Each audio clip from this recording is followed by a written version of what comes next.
صلی علی صلی علی صلی علی صلی علی صلی علی صلی. بسم اللہ الرحمن الرحیم. معزز سامعین ناظرین، آج ہم جس بات کے لیے یہاں پر بیٹھے ہیں کہ وہ نبی رحمت صلی اللہ تعالیٰ علیہ وسلم کا پاک مہینہ کہ جس میں نبی رحمت صلی اللہ تعالیٰ علیہ وسلم اس دنیا میں تشریف لائے اور اس ظلمت کی اندھیری میں ڈوبے ہوئے جہاں کو پیارے آقا صلی اللہ تعالیٰ علیہ وسلم نے اپنے نور سے منور کیا، اس حوالے سے بعثت نبی صلی اللہ تعالیٰ علیہ وسلم کے حوالے سے ہم چند باتیں یہاں پر کریں گے کہ نبی رحمت صلی اللہ تعالیٰ علیہ وسلم کو اللہ رب العزت نے اس دنیا میں مبعوث فرمایا، تو مبعوث فرمانے کا مقصد کیا تھا. اس حوالے سے ہمارے ساتھ جناب علامہ معین صاحب ہیں، بھائی لطیف صاحب ہیں، اور یہ ہمارے بہت ہی دل عزیز دوست ہیں کہ جنہوں نے وقت نکالا اور ہمیں ٹائم دیا. تو آج ہم بات کریں گے نبی رحمت صلی اللہ تعالیٰ علیہ وسلم کی بعثت کے حوالے سے. تو اس حوالے سے ہمارے ساتھ بہت ہی دل عزیز علامہ معین الدین صاحب ہیں، تو وہ ہمیں نبی رحمت صلی اللہ تعالیٰ علیہ وسلم کی شان کے بارے میں اپنے چند کلمات سے نوازیں گے. شکریہ عبدالرحمن صاحب آپ کا. بسم اللہ الرحمن الرحیم. اللہ رب العزت نے آپ علیہ الصلوۃ والسلام کی صورت میں ہمیں ایک بہت بڑی نعمت سے نوازا. اللہ رب العزت نے قرآن مجید فرقان حمید میں ارشاد فرمایا فاذکرونی اذکرکم واشکروا لی ولا تکفرون. اب یہ جو اس آیت مقدسہ کا دوسرا حصہ ہے واشکروا لی ولا تکفرون، میرا شکر کرو اور میری ناشکری نہیں کرنی. اور پہلے اسے میں کہا فاذکرونی اذکرکم، مجھے یاد کرو میں تمہیں یاد کروں گا. یعنی اللہ کی نعمتوں کا چرچا کرنے کے ساتھ ساتھ اللہ کا شکر بھی ادا کریں، اللہ کی ناشکری نہیں کرنی. اور یہ یقینی بات ہے کہ آپ علیہ الصلوۃ والسلام سے بڑی نعمت الہیہ اس دنیا میں نہیں ہو سکتی. اللہ نے جو آپ علیہ السلام کی صورت میں ہمیں نعمت عطا فرمائی ہے، اس سے بڑی کوئی نعمت نہیں ہو سکتی. اللہ فرماتا ہے کہ اللہ رب العزت نے جب مومنوں پر یہ احسان کیا کہ ان کو اپنا نبی رحمت عطا فرمایا، تو فرمایا لقد من اللہ علی المؤمنین اذ بعث فیہم رسولا. اللہ نے مومنوں پر احسان فرمایا ہے کہ ان میں انہی میں سے ایک رسول بھیجا. تو یہ اللہ کا بہت بہت بڑا کرم ہے. اللہ فرماتا ہے اما بنعمت ربک فحدث، کہ اللہ کی نعمتوں کا چرچا کیا جانا چاہیے، اللہ اس کا خود حکم دیتا ہے. تو آپ علیہ الصلوۃ والسلام کی صورت میں جو اللہ نے ہمیں نعمت عطا فرمائی ہے، ہم اس کا جتنا بھی شکر کریں وہ کم ہے. چونکہ ربیع الاول شریف کا مہینہ ہے، آپ علیہ الصلوۃ والسلام کی پیدائش جو ہے وہ اسی ماہ مبارک میں ہوئی ہے، اس لیے چند باتیں آپ علیہ الصلوۃ والسلام کی ذات مبارکات کے حوالے سے. آپ علیہ الصلوۃ والسلام جب اس دنیا میں تشریف لائے تو یقیناً عرب کا جو معاشرہ تھا وہ ایک ظلمت اور تاریکی میں، جہالت میں ڈوبا ہوا تھا. ہر طرف بت پرستی ہو رہی تھی، لوگ ایک دوسرے کے خون کے پیاسے تھے، غریبوں کو مارا جاتا، یتیموں کو روندا جاتا، عورتوں کو حقوق نہیں دیے جاتے تھے. یعنی معاشرے میں طرح طرح کے جرائم جو تھے، طرح طرح کی برائیاں جنم لے چکی تھی.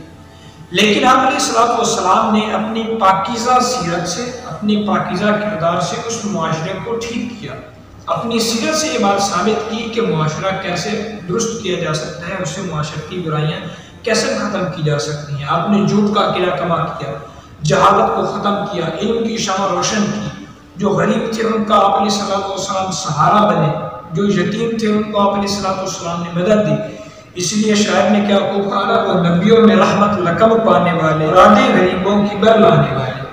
تو اب آپ علیہ الصلوۃ والسلام کی بعثت سے یقیناً معاشرے میں ایک ایسا کہنے تبدیلی آئی جس کی وجہ سے معاشرے کا پست طبقہ جو تھا اس سے اس کے حقوق ملے، عورتوں کو حقوق ملے، معاشرتی برائیاں جو تھی وہ ختم ہو گئیں، جھوٹ ختم ہو گیا معاشرے سے. صحابہ اکرام رضوان اللہ علیہم اجمعین کی زندگیاں، ان کی پاکیزہ سیرت آپ علیہ الصلوۃ والسلام کی تربیت میں ایسے گزری کہ آج ایک ایک شخصیت ہمارے لیے نمونہ ہے. کسی ایک شخصیت کو حضرت عمر کا عدل آپ دیکھیں، دنیا میں مثال دی جاتی ہے. حضرت عثمان غنی کی سخاوت دیکھیں، دنیا مانتی ہے. حضرت علی کی شجاعت دیکھیں، حضرت ابوبکر صدیق کی صداقت دیکھیں، حضرت ابو عبیدہ جو ہے ان کی آپ امانت دیکھیں تو ہر ایک صحابی جو ہے ان میں آپ علیہ الصلوۃ والسلام نے ایسے اوصاف پیدا کیے، ان کے اندر ایسی خوبیاں پیدا کی کہ معاشرے کو اچھے لوگ مہیا کیے۔ معاشرے کو آپ علیہ الصلوۃ والسلام نے ایسے لوگ مہیا کیے جو اپنی پاکیزہ سیرت کے لحاظ سے بہت پاک باز تھے۔ معاشرے مثالی معاشرہ انہوں نے قائم کیا۔ مدینہ کی ریاست جو آپ علیہ الصلوۃ والسلام نے بنائی، اس میں قانون کی بالادستی تھی، اس میں غریبوں کا خیال رکھا گیا، اس میں جو یتیم تھے ان کو حقوق دیے گئے، عورتوں کے حقوق کا خیال رکھا گیا۔ آپ علیہ الصلوۃ والسلام والی ریاست ہونے کے باوجود اتنی سادہ پاکیزہ زندگی گزاری۔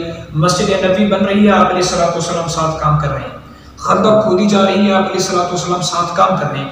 یہ ہے پاکیزہ نمونہ جس کے بارے میں اللہ نے فرمایا ہے لَقَدْ كَانَ لَكُمْ فِي رَسُولِ اللَّهِ أُسْوَةٌ حَسَنَةٌ، رسول اللہ کی زندگی میں تمہارے لیے بہترین نمونہ ہے۔ تو وہ نمونہ کیا چیز ہے؟ یہی چیز ہے کہ آپ علیہ الصلوۃ والسلام نے جو اپنی سیرت ہمیں دی ہے۔ لیکن ہمارے معاشرے کا المیہ یہ ہے کہ مثلاً 12 ربیع الاول شریف آ رہا ہے، ہم لوگ یہ کہتے ہیں ہم یہ 10-12 دن محافل کریں اور جی ہم نے آپ علیہ الصلوۃ والسلام کی غلامی کا حق ادا کر دیا۔ نہیں میرے بھائی، آپ علیہ الصلوۃ والسلام نے جو سیرت دی ہے اس سیرت پر عمل کریں گے تو آپ علیہ الصلوۃ والسلام کی غلامی کا حق ادا ہوگا۔ ہم یہ تو کہتے ہیں غلامی رسول میں موت بھی قبول ہے، زندگی ہمیں قبول نہیں ہے۔ ہماری زندگی میں دیکھیں جھوٹ رز کے ہے، غیبت رز کے ہے، نماز ہم نے نہیں پڑھنی، زکوٰۃ ہم نے نہیں دینی۔ لیکن آپ علیہ الصلوۃ والسلام نے اپنی زندگی کے جتنے بھی اپنے طریقے سے اپنے عمل سے جو چیزیں بتائیں ہم لوگ سب ان کا خلاف کرتے ہیں۔ معاشرے میں دیکھیں ہم لوگ دوسروں کو نقصان پہنچانا یہ ہماری ایک کہنے عادت بن چکی ہے۔ دوسروں کا نقصان کرنا، دوسروں کو جھوٹ بولنا، ان سے فراڈ کرنا ہمارے معاشرے کا یہ حصہ ہے ساری چیزیں۔ تو یہاں پر ایک غور طلب بات یہ ہے کہ نبی رحمت صلی اللہ تعالیٰ علیہ وسلم دنیا میں تشریف لائے تو ان کی برکت کی وجہ سے یہ جہاں بچا ہوا ہے۔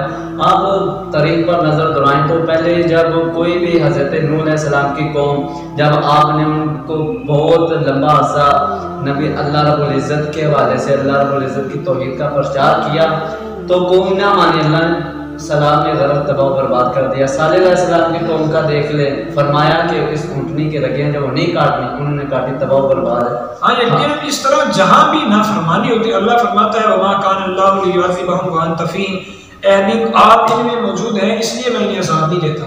مکہ جب کہتے تھے نا کہ ہم پر عذاب لے، اگر آپ سچا تو اللہ پر عذاب کیوں نہیں لاتا؟ تو اللہ نے فرمایا وَمَا كَانَ اللَّهُ لِيُعَذِّبَهُمْ وَأَنْتَ فِيهِمْ، ابھی آپ ہیں اس لیے انہیں عذاب نہیں دیتا۔ حالانکہ جو برائیاں دوسری قوموں میں پائی جاتی تھی وہ اس امت میں ساری پائی جا رہی ہیں، ناپتول میں کمی کی جا رہی ہے، اللہ کے حکم کی نافرمانی کی جا رہی ہے، زنا کیا جا رہا ہے، لواطت کی جا رہی ہے، لیکن اس کے باوجود بھی بندے پر عذاب نہیں آ رہا کیونکہ نبی رحمت صلی اللہ تعالیٰ علیہ وسلم کو اللہ رب العزت نے خاصا آپ نے فرمایا کہ اے محبوب آپ ان میں موجود ہے، تو میں نے جب تک آپ ان میں موجود ہے میں عذاب میں ایک بات یہ ہوتی ہے جو خاص لوگ ہوتے ہیں نا، جو خاص لوگ ہوتے ہیں ان کے لیے قوانین بھی خاص ہوتے ہیں، ان کے لیے عنایات بھی خاص ہوتی ہیں اور ان کے لیے سزائیں بھی خاص ہوتی ہیں۔ آپ دیکھیں ایک عام بندہ ٹریفک توڑ کر اشارے سے گزر جائے، سگنل توڑے اور گزر جائے، اس سے بڑھ سے بڑھ چلان کر دیا جائے گا، اس کو ملامت تھوڑی بہت اتنی بات نہیں کی جائے گی، چلان کر دیں گے تو اشارہ توڑا لو۔ ایک ٹریفک وارڈن جس نے باقاعدہ وردی پہن رکھی ہو وہ اشارہ توڑ کر گزرے تو اس سے بڑی ملامت کی جائے گی، اور تم ٹریفک وارڈن ہو، تم نے اشارہ توڑا، تم نے تو یہاں قانون نافذ کرنا اور تم اشارہ توڑ رہے ہو۔ تو اسی طرح دیکھیں اللہ قرآن میں فرماتا ہے ایک اسلوب قائد ہے، اللہ نے منافقوں کے بارے میں کہا کہ اللہ انہیں ڈھیل دیتا ہے تاکہ وہ اپنی سرکشی میں بھٹکتے رہیں۔ اللہ کی پکڑ بہت سخت ہے، اِنَّ بَطْشَ رَبِّكَ لَشَدِيدٌ، اللہ نے جب تک چھوڑا ہوا ہے اس کو اللہ کی نعمت جانے۔ آپ علیہ الصلوۃ والسلام کے صدقے اللہ ہم پر پکڑ نہیں فرماتا، وگرنہ جب اللہ نے پکڑ فرمائی تو پھر اللہ سے کون پوچھنے والا ہے؟ وہ تو فرماتا ہے میری پکڑ بہت سخت ہے، اِنَّ بَطْشَ رَبِّكَ لَشَدِيدٌ، یقیناً وہ غفور الرحیم ہے، وہ کریم ذات ہے، ہمیں اس کی رحمت پہ بہت بھروسہ ہے، اسی کی رحمت کا ہی سب کچھ ہے۔ لیکن اللہ جہاں یہ فرماتا ہے میں غفور الرحیم ہوں، اللہ یہ بھی فرماتا ہے میں جبار بھی ہوں، قہار بھی ہوں، انصاف بھی کرنا ہے۔ دیکھیں ایک بندے نے ساری زندگی نافرمانیوں میں گزاری اور ایک بندہ ساری زندگی اطاعت میں گزارتا ہے، تو اللہ کا انصاف اور اللہ کا عدل بھی تو یہ ہے نا کہ اللہ جو نافرمان ہے اس کو دوزخ میں ڈالے اور جو فرما بردار ہے اس کو جنت میں ڈالے۔ ہم یہ نہیں کہتے اللہ پر لازم ہے، لیکن اللہ خود فرماتا ہے کہ میں بہت انصاف کرنے والا ہوں، تو انصاف کا تقاضا تو یہی ہے، اس کی رحمت ہے، وہ معاف کر دے تو رحمت ہے۔ اس لیے ہمیں اس خوش فہمی میں نہیں رہنا چاہیے، چونکہ ہم پر عذاب نہیں آتا، ہم بہترین امت ہیں، اس لیے ہمیں نافرمانی رزق کرنی چاہیے۔ بنی اسرائیل پر جتنی نعمتیں ہوئی ہیں، بنی اسرائیل جتنی لاڈلی قوم تھی، ان پر عذاب بھی اتنے سخت ہیں۔ آپ تاریخ اٹھا کے دیکھیں، جتنی اللہ نے ان کو نعمتیں دی اس سے بڑھ کر ان کو عذابات دیے گئے. اگر ہم اس طرح ہمیں وہ ڈھیل نہیں دی گئی، ہم پر کچھ سختیاں رکھی گئی ہیں، ہمیں نعمتیں بھی بہت دی گئی ہیں، یہ آپ علیہ الصلوۃ والسلام کی برکت ہے، آپ علیہ الصلوۃ والسلام کا صدقے سے ہمیں سب کچھ یہ ملا ہے. اس لیے ہمیں اس کا شکر کرنا چاہیے اور نافرمانیوں سے باز آنا چاہیے کہ اللہ کی پکڑ کسی وقت بھی ہو سکتی ہے. یعنی کہ بیس نبی رحمت صلی اللہ تعالیٰ علیہ وسلم کے دنیا میں آنے کا مقصد ٹوٹے ہوئے دلوں کو آپس میں ملانا، اور نبی رحمت صلی اللہ تعالیٰ علیہ وسلم کی تعلیمات پر ہم عمل کریں گے تو نبی رحمت صلی اللہ تعالیٰ علیہ وسلم نے جو احکام، جو اللہ رب العزت کے بتائے ہوئے احکام ہمیں بتائے ہیں اس پر ہم عمل کریں تو نبی رحمت صلی اللہ تعالیٰ علیہ وسلم سے محبت کا اور یہ محبت کا جو دعویٰ ہے جس حد تک دیکھیں کسی کو جھٹلا تو نہیں سکتے. ایک بندہ یہ کہتا ہے کہ میں آپ علیہ السلام سے محبت کرتا ہوں، ہم مانتے ہیں ٹھیک ہے یہ محبت کرتا ہے، اس کو نہیں جھٹلاتے، لیکن نماز کا وقت وہ نماز نہ پڑھے. زکوٰۃ دینے کی وجہ سے کہ بھائی زکوٰۃ دو، کہ نہیں میں یہ نہیں دے سکتا. بھائی روزے آ گیا روزے رکھ لو، کہ نہیں یہ میں نہیں کر سکتا. اب یہاں آ کر اس کا دعویٰ محبت کہاں سچ ہو سکتا ہے؟ دیکھیں جو بندہ کسی سے محبت کرتا ہوتا ہے، محبوب تو اس کو کہے کہ تم جان دے دو، کہتا ہے ٹھیک ہے میں دے دیتا ہوں. اب آپ علیہ السلام سے محبت کا دعویٰ کیا جائے، نماز نہ پڑھی جائے، یہ کیسا دعویٰ محبت ہے؟ آپ علیہ السلام نے تو فرمایا کہ نماز کی ٹھنڈک، میری آنکھوں کی ٹھنڈک نماز میں ہے. اس کا مطلب جو بندہ نماز نہیں پڑھتا وہ آپ علیہ السلام کو تکلیف پہنچاتا ہے، آپ کی آنکھوں کو ٹھنڈک نہیں پہنچاتا، جھوٹ بولتا ہے. اسی طرح اور حدیث میں ہے کہ روزانہ آپ علیہ السلام پر امت کے اعمال پیش کیے جاتے ہیں، آپ ملاحظہ فرماتے ہیں.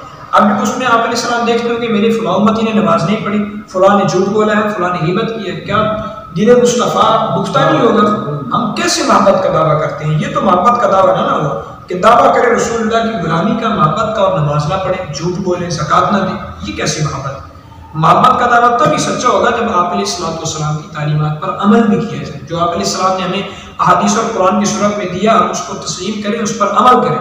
پھر یہ ہو سکتا ہے کہ ہم کہیں جی ہم غلام رسول میں جو ہے نا وہ پکے ہیں اور ہم رسول اللہ سے محبت کرتے ہیں، وگرنہ اس کے علاوہ خالی دعوے ہیں اور ان کے پیچھے حقیقت کوئی نہیں. تو دوستوں آپ نے چند باتیں ہم سے سنی، تو ہم اللہ رب العزت کی پاک بارگاہ میں یہ التجا کرتے ہیں، عرض کرتے ہیں کہ اللہ رب العزت ہم کو پیارے آقا صلی اللہ تعالیٰ علیہ وسلم سے پکی سچی محبت کا دعوی نہیں بلکہ عملاً اپنی زندگی میں نبی رحمت صلی اللہ تعالیٰ علیہ وسلم کی محبت میں جو احکام نبی رحمت صلی اللہ تعالیٰ علیہ وسلم نے ہمیں بتائے ہیں ان کو اپنی زندگی میں لانا چاہیے، لائیں، اور نبی رحمت صلی اللہ تعالیٰ علیہ وسلم کے بتائے ہوئے کام پر عمل کر کے ہم ثابت کریں کہ واقعی ہم محبت کا دعویٰ نہیں کرتے، ہم واقعی نبی رحمت صلی اللہ تعالیٰ